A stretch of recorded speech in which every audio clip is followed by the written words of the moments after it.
ಕ್ರಿಯಾ ಸಂಶೋಧನೆ ಅಂದರೆ ಶಿಕ್ಷಕರು ತಮ್ಮ ತರಗತಿಯಲ್ಲಿ ಎದುರಿಸುವ ಶಿಕ್ಷಣ ಸಂಬಂಧಿತ ಸಮಸ್ಯೆಗಳನ್ನು ಗುರುತಿಸಿ ಅವುಗಳಿಗೆ ತಕ್ಷಣದ ಪರಿಹಾರ ಕಂಡುಹಿಡಿಯಲು ಮಾಡುವ ವ್ಯವಸ್ಥಿತ ಹಾಗೂ ವೈಜ್ಞಾನಿಕ ಅಧ್ಯಯನವಾಗಿದೆ. ಇದನ್ನು ಮಾಡುತ್ತಾ ಕಲಿಯುವ ಸಂಶೋಧನೆ ಎಂದು ಕರೆಯುತ್ತಾರೆ. ಶಿಕ್ಷಕರು ತಮ್ಮ ಬೋಧನಾ ವಿಧಾನಗಳನ್ನು ಸುಧಾರಿಸಲು, ವಿದ್ಯಾರ್ಥಿಗಳ ಸಮಸ್ಯೆಗಳನ್ನು ನಿವಾರಿಸಲು ನಡೆಸುವ ಪ್ರಾಯೋಗಿಕ ಸಂಶೋಧನೆಯಾಗಿದೆ. ಜಾನ್ ಡ್ಯೂಯರ್ ಪ್ರಕಾರ ಶಿಕ್ಷಣದಲ್ಲಿ ಕಾಣಿಸುವ ಸಮಸ್ಯೆಗಳನ್ನು ಪ್ರಾಯೋಗಿಕವಾಗಿ ಅಧ್ಯಯನ ಮಾಡಿ ಅವುಗಳಿಗೆ ಪರಿಹಾರ ಕಂಡುಹಿಡಿಯುವ ಪ್ರಕ್ರಿಯೆ ಕ್ರಿಯಾ ಸಂಶೋಧನೆ. ಒಂದು ಮಾದರಿಯನ್ನು ಇಲ್ಲಿ ವಿವರಣೆ ಮಾಡಲಾಗಿದೆ.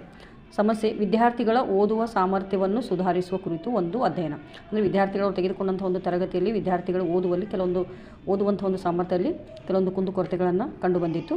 ಹಾಗಾಗಿ ಅದನ್ನು ಸುಧಾರಿಸಲು ಕುರಿತಾಗಿ ಅಧ್ಯಯನ ಕೈಗೊಳ್ಳಲಾಗಿದೆ. ಓದು ವಿದ್ಯಾರ್ಥಿಗಳ ಮೂಲಭೂತ ಕಲಿಕಾ ಕೌಶಲ್ಯಗಳಲ್ಲಿ ಒಂದಾಗಿದೆ. ಅಂದರೆ ಓದುವುದು ಒಂದು ಮೂಲಭೂತ ಕೌಶಲ್ಯ. ಓದು ಸಾಮರ್ಥ್ಯ ಉತ್ತಮವಾಗಿದ್ದರೆ ಮಾತ್ರ ವಿದ್ಯಾರ್ಥಿಗಳು ಪಾಠವನ್ನು ಸುಲಭವಾಗಿ ಅರ್ಥ ಮಾಡಿಕೊಳ್ಳಲು ಸಾಧ್ಯವಾಗುತ್ತದೆ. ಆದರೆ ಅನೇಕ ವಿದ್ಯಾರ್ಥಿಗಳಲ್ಲಿ ಶುದ್ಧ ಉಚ್ಚಾರಣೆ, ಪದ ಗುರುತಿಸುವಿಕೆ, ಓದುವ ವೇಗ ಹಾಗೂ ಅರ್ಥಗ್ರಹಣದಲ್ಲಿ ಸಮಸ್ಯೆಗಳು ಕಂಡುಬರುತ್ತವೆ. ಅದರ ಪರಿಹಾರಕ್ಕಾಗಿ ವಿದ್ಯಾರ್ಥಿಗಳ ಓದುವ ಸಾಮರ್ಥ್ಯವನ್ನು ಸುಧಾರಿಸುವ ನಿಟ್ಟಿನಲ್ಲಿ ಈ ಒಂದು ಕ್ರಿಯಾ ಸಂಶೋಧನೆಯನ್ನು ಕೈಗೊಳ್ಳಲಾಗಿದೆ.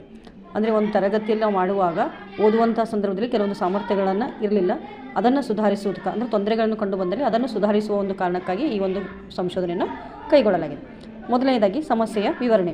ವಿದ್ಯಾರ್ಥಿಗಳ ಓದುವ ಸಾಮರ್ಥ್ಯವನ್ನು ಸುಧಾರಿಸುವ ಕುರಿತು ಒಂದು ಕ್ರಿಯಾ ಸಂಶೋಧನೆ ಅಥವಾ ಒಂದು ವರದಿ ತಯಾರಿಕೆ. ಓದು ಸಾಮರ್ಥ್ಯ, ಪದ ಗುರುತಿಸುವಿಕೆ, ಶುದ್ಧ ಉಚ್ಚಾರಣೆ, ಓದುವ ವೇಗ, ಅರ್ಥಗ್ರಹಣ. ವಿದ್ಯಾರ್ಥಿಗಳು ಪ್ರಾಥಮಿಕ ಪ್ರೌಢಶಾಲಾ ಹಂತದ ವಿದ್ಯಾರ್ಥಿಗಳು ಕ್ರಿಯಾ ಸಂಶೋಧನೆ ತರಗತಿಯ ಸಮಸ್ಯೆ ವೈಜ್ಞಾನಿಕ ಪರಿಹಾರಕ್ಕಾಗಿ ಶಿಕ್ಷಕರು ನಡೆಸುವ ಒಂದು ಸಂಶೋಧನೆ ಆಗಿದೆ. ಅಂದರೆ ನಾವು ತೆಗೆದುಕೊಳ್ಳುವಂಥ ಒಂದು ತರಗತಿಯಲ್ಲಿ ಕೆಲವೊಂದು ವಿದ್ಯಾರ್ಥಿಗಳಿಗೆ ಓದುವಂಥವಲ್ಲಿ ಹಲವಾರು ಸಮಸ್ಯೆಗಳನ್ನು, ಒಂದು ಸಾಮರ್ಥ್ಯ ಆಗಿರ್ಬೋದು, ಪದ ಗುರುತಿಸುವ ಆಗಿರ್ಬೋದು, ಶುದ್ಧ ಉಚ್ಚಾರಣೆ ಬರದೇ ಆಗಿರ್ಬೋದು, ಓದುವ ವೇಗ ಆಗಿರ್ಬೋದು ಅಥವಾ ಅರ್ಥಗ್ರಹಣ ಆಗಿದೆ, ಇವೆಲ್ಲವುಗಳನ್ನು ಕಂಡುಬರುವಂಥವು, ಅವುಗಳನ್ನು ಸುಧಾರಣೆ ಮಾಡೋಕ್ಕಾಗಿ ಕೈಗೊಂಡಂಥ ಒಂದು ಸಂಶೋಧನೆ ಇದು.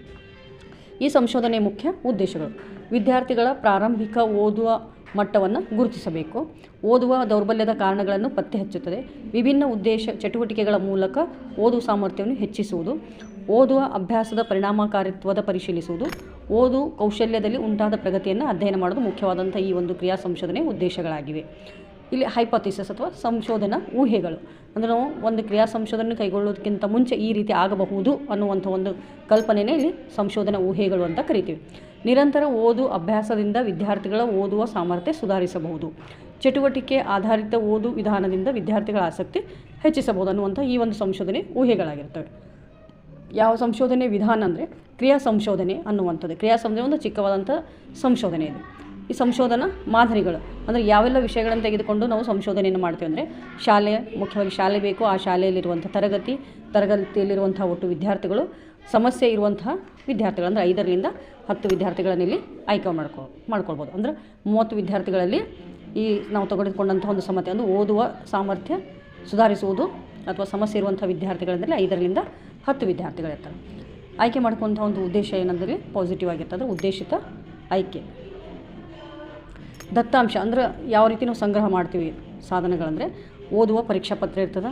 ಅಂದರೆ ನಾವು ವಿದ್ಯಾರ್ಥಿಗಳಿಗೆ ಓದುವಲು ಸಮಸ್ಯೆಯನ್ನು ಗುರುತಿಸಿದ ನಂತರ ಯಾವ ಸಮಸ್ಯೆ ಇದೆ ಅಂತ ತಿಳ್ಕೊಂಡ ನಂತರ ಓದುವ ಪರೀಕ್ಷಾ ಪತ್ರವನ್ನು ವಿದ್ಯಾರ್ಥಿಗಳ ಕೈಗೆ ಕೊಡುವಂಥದ್ದು. ಮತ್ತು ಏನು ಓದ್ತಾರ ಅನ್ನುವಂಥದ್ದು ವೀಕ್ಷಣೆಯನ್ನು ಮಾಡುವಂಥ ಒಂದು ಪಟ್ಟಿ, ಅದರಲ್ಲಿ ಕೆಲವೊಂದು ಪ್ರಶ್ನೆಗಳಿರ್ಬೋದು ಅಥವಾ ನಮ್ಮ ಶಿಕ್ಷಕರ ದಿನಚರಿ ಆಗಿರ್ಬೋದು, ಇವು ಸಂಗ್ರಹ ಮಾಡುವಂಥ ಸಾಧನಗಳು. ಮಾಡಬೇಕಾದ್ರೆ ಮುಂದಿನ ಒಂದು ಹಂತ ಏನಂದರೆ ಇದು 5 ದಿನ ಹಾಕಿಕೊಳ್ಳುವಂಥ ಒಂದು ಕಾರ್ಯಕ್ರಮ. ಇದು ಬಿ ಎಡ್ನಲ್ಲಿ ಬರುವಂಥದ್ದು 5 ದಿನಗಳ ಕಾರ್ಯಕ್ರಮ. ಮೊದಲನೇದಾಗಿ ಪೂರ್ವ ಪರೀಕ್ಷೆ ತೊಗೋಬೇಕು, 3 ದಿನ ಅಧ್ಯಯನ ಮಾಡಬೇಕು, 5ನೇ ದಿನ ಇಲ್ಲಿ ಉತ್ತರ ಪರೀಕ್ಷೆಯನ್ನು ತೆಗೆದುಕೊಳ್ಬೇಕು. ಮೊದಲೇ ನಾವು ತೆಗೆದುಕೊಂಡಂಥ ಒಂದು ಸಮಸ್ಯೆಗೆ ಪೂರ್ವ ಪರೀಕ್ಷೆ, ಯಾವುದೇ ರೀತಿಯವರಿಗೆ ಮಾರ್ಗದರ್ಶನ ಮಾಡದೆ ಪೂರ್ವ ಪರೀಕ್ಷೆಯನ್ನು ತೆಗೆದುಕೊಳ್ಳಬಹುದು. ಅದಕ್ಕೆ ಪ್ರೀ ಟೆಸ್ಟ್ ಅಂತ ಹೇಳ್ತೀವಿ. ಚಟುವಟಿಕೆಗಳ ಮೊದಲ ಒಂದು ಪರೀಕ್ಷೆ ಅಂದರೆ ಓದುವ ಪರೀಕ್ಷೆ ನಡೆಸಲಾಯಿತು. ಹಲವಾರು ವಿದ್ಯಾರ್ಥಿಗಳಿಗೆ ಪದ ಗುರುತಿಸುವುದು, ಶುದ್ಧ ಉಚ್ಚಾರಣೆಯಲ್ಲಿ ತೊಂದರೆ ಕಂಡುಬಂತು. ಓದುವ ವೇಗ ಕಡಿಮೆಯಾಗಿತ್ತು. ಅಂದರೆ ಒಂದು ಪೇಜಿನೊಟ್ಟು ವಿಷಯವನ್ನು ಹಲವಾರು ವಿದ್ಯಾರ್ಥಿಗಳಿಗೆ ಕೊಟ್ಟು ನೋಡಿದಾಗ ಕೆಲವೊಂದು ವಿದ್ಯಾರ್ಥಿಗಳು ಅದರಲ್ಲಿ ಸಮಸ್ಯೆಯಲ್ಲಿ ಸಿಕ್ಕಾಕೊಳ್ತು. ಆ ಸಮಸ್ಯೆಗಳನ್ನು ಕಂಡುಬಂದು ಆ ಸಮಸ್ಯೆಯಲ್ಲಿ ಇದ್ದಂಥ ವಿದ್ಯಾರ್ಥಿಗಳನ್ನು ಸಪ್ರೇಟಾಗಿ ಆಯ್ಕೆ ಮಾಡಿಕೊಂಡು 3 ದಿನದ ಚಟುವಟಿಕೆಗಳನ್ನು ನಾವು ಹಾಕಿಕೊಳ್ಬೇಕು. ವಿದ್ಯಾರ್ಥಿಗಳ ಓದು ಸುಧಾರಣೆಗೆ ಈ ಕೆಳಗಿನ ಚಟುವಟಿಕೆಗಳನ್ನು ನಾವು ಕೈಗೊಳ್ಳಬಹುದು. ಪ್ರತಿದಿನ ಜೋರಾಗಿ ಓದುವ ಒಂದು ಅಭ್ಯಾಸ ಮಾಡಿಸಬೇಕು. ಅಕ್ಷರ, ಪದ, ವಾಕ್ಯ ಓದುವ ಅಭ್ಯಾಸ ಮಾಡಿಸಬೇಕು. ಚಿತ್ರಗಳ ಮೂಲಕ ಪದ ಪರಿಚಯ ಮಾಡಬೇಕು.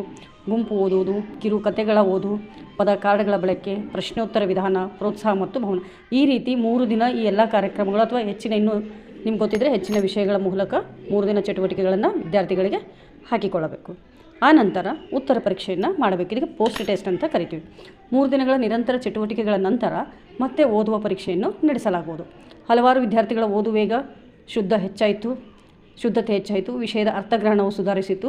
ಒಂದು ಚಟುವಟಿಕೆಗಳ ನಂತರ ವಿದ್ಯಾರ್ಥಿಗಳ ಓದುವ ಸಾಮರ್ಥ್ಯದಲ್ಲಿ ಸ್ಪಷ್ಟವಾದ ಪ್ರಗತಿಯನ್ನು ಕಂಡುಬಂತು ಅಂತ ಹೇಳ್ಬೋದು. ಅಂದರೆ ಪೂರ್ವ ಪರೀಕ್ಷೆ ಮಾಡಬೇಕು, ಕೆಲವೊಂದು ಚಟುವಟಿಕೆಗಳ ಮೂಲಕ 3 ದಿನ ಪಾಠ ಹೇಳಬೇಕು, ಆ ನಂತರ ಉತ್ತರ ಪರೀಕ್ಷೆಯನ್ನು ಕೈಗೊಳ್ಳಬೇಕು. ಉತ್ತರ ಪರೀಕ್ಷೆಯ ನಂತರ ಅವರಲ್ಲಿರುವಂಥ ಒಂದು ಸಮಸ್ಯೆಯನ್ನು ಹೋಗಲಾಡಿಸಬಹುದು.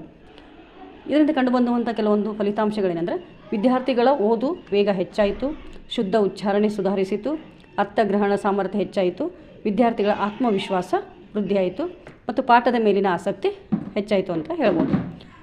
ಉಪಸಂಹಾರ: ಈ ಕ್ರಿಯಾ ಸಂಶೋಧನೆಯಿಂದ ನಿರಂತರ ಓದು ಅಭ್ಯಾಸ, ಚಟುವಟಿಕೆ ಆಧಾರಿತ ವಿಧಾನ ಹಾಗೂ ಪ್ರೋತ್ಸಾಹದಿಂದ ವಿದ್ಯಾರ್ಥಿಗಳ ಓದು ಸಾಮರ್ಥ್ಯವನ್ನು ಯಶಸ್ವಿಯಾಗಿ ಸುಧಾರಿಸಬಹುದೆಂಬುದು ಸ್ಪಷ್ಟವಾಗಿತ್ತು. ಶಿಕ್ಷಕರು ಪ್ರತಿದಿನ ಓದು ಅಭ್ಯಾಸ ಆದ್ಯತೆ ನೀಡಿದರೆ ಉತ್ತಮ ಫಲಿತಾಂಶ ದೊರೆಯುತ್ತದೆ. ಪ್ರತಿದಿನ ಕನಿಷ್ಠ 10-15 ನಿಮಿಷ ಓದುವ ಅಭ್ಯಾಸ ಮಾಡಿಸುವುದು, ಚಿತ್ರ ಪುಸ್ತಕಗಳು, ಕಥಾಪುಸ್ತಕಗಳನ್ನು ಬಳಸುವುದು, ಗುಂಪು ಓದು, ಜೋರಾಗಿ ಓದುವಿಕೆ ಅವಕಾಶ ನೀಡುವುದು, ಪೋಷಕರ ಸಹಕಾರ ಪಡೆಯುವುದು, ನಿರಂತರ ಪ್ರೋತ್ಸಾಹ ನೀಡುವುದು.